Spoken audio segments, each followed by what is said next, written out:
আসসালামু আলাইকুম। আশা করি সবাই ভালো আছেন। আপনাদের দোয়ায় আমি অনেক ভালো আছি।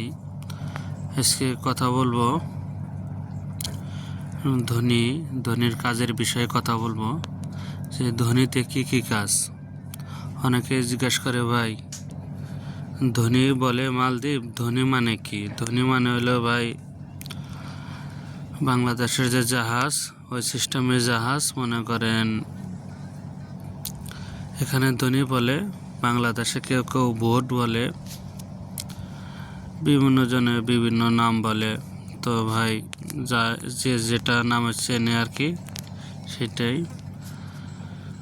একটা আছে তেলের ধনী, একটা আছে মনে করেন মাল টানা ধনী। তো প্রথম বলবো মাল টানা ধনী। মালের ধনী এটা হলো মনে করেন মালদ্বীপ সাগর এলাকা দেশ। আপনারা সবাই জানেন যে মালদ্বীপ সাগর এলাকা দেশ। বেশিরভাগই মনে করেন দূর দূর আইল্যান্ড আছে। আমরা যেটা বলি বাংলাদেশে বালুরচরের মতোই এখানে মনে করেন পানি যেখানে একটু কম দেখা যায় চরের মতো, ওখানে ডেজার দিয়ে মাটি কাটার পরে মনে করেন সাইড দিয়ে পাথর বসানোর পর তারপরে মনে করেন ঘরবাড়ি করে, বিল্ডিং করে।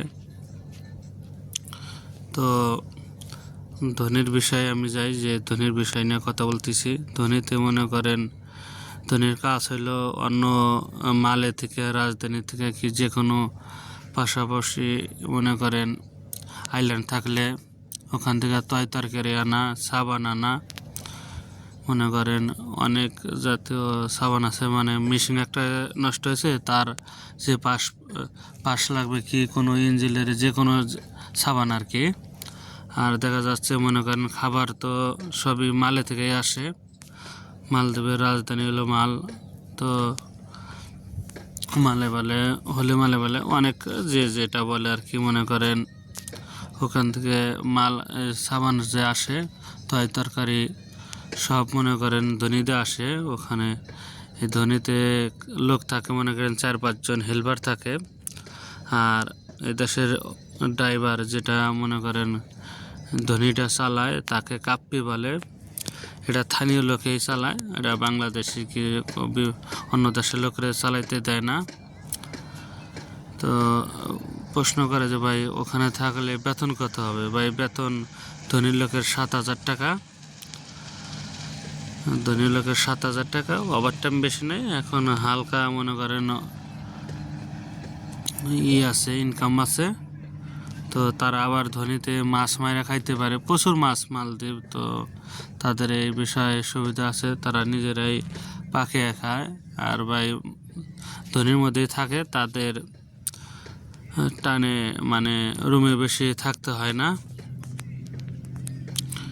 বলে। ভাই ধনীর কাজে আসলে বেতনের কথা তো বললামই, যে ধনীর কাজে আসলে কি বাংলাদেশ থেকে আসতে কতদিন লাগবে? ভাই বাংলাদেশ থেকে আসতে বেশি দিন লাগবে না। বাংলাদেশ থেকে আসবার গেলে দেখা যায়, এটা হলো সবাই জানে যে এটা দালালের সাথে হলো যোগাযোগ, দালালে যত টাকা আনতে পারবে। আর এই দেশে যদি মনে করেন খোলা থাকে, তো আশা করি আমি এটা 1 সপ্তাহ 20 দিনের সময় লাগে।